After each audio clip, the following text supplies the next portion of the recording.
Rohan, you're chasing a story to a high school in Middletown. It's about a teacher who got in a little bit of hot water playing a parody of Donald Trump. What do you got? Yeah, absolutely, Bill. Joe Ventre, a Middletown, New Jersey South High School teacher, was asked to resign from his school after showing a satirical political video in his class. Now, last week, Ventre showed his class a segment from John Oliver's HBO show Last Week Tonight, featuring Donald Trump, called Make Donald Drumpf Again. Donald Trump is America's back mole. It may have seemed harmless a year ago, but now that it's gotten frighteningly bigger, it is no longer wise to ignore it.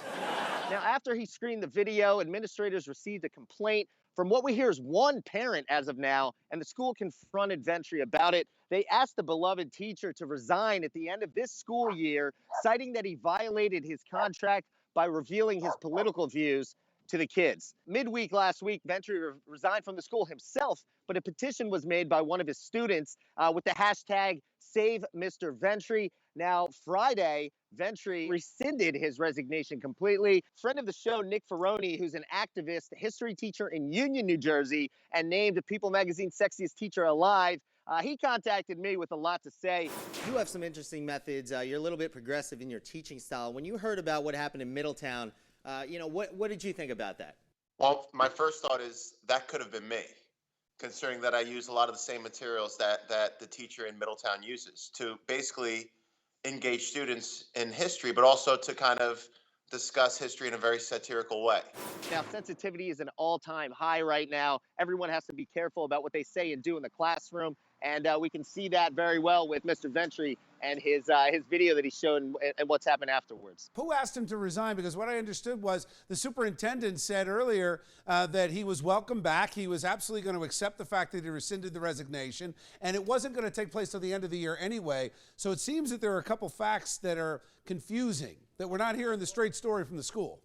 The one fact that I heard that's true from one of the parents that spoke to me on the phone was that he was asked to resign at the end of the year by school administrators. This happened so fast, like a tornado. Literally the next day, he has the school admin jumping on his back. When I hear that he was actually planning on showing videos of similar nature of Hillary, Ted Cruz, and Bernie to kind of round out some of these thoughts of some of these kids. He was not imparting his views at all. It just started with Donald Trump, and you can see that's a polarizing thing. I spent the morning on the radio talking about this, and I have to tell you, I had a lot of Trump supporters calling to say, keep the teacher.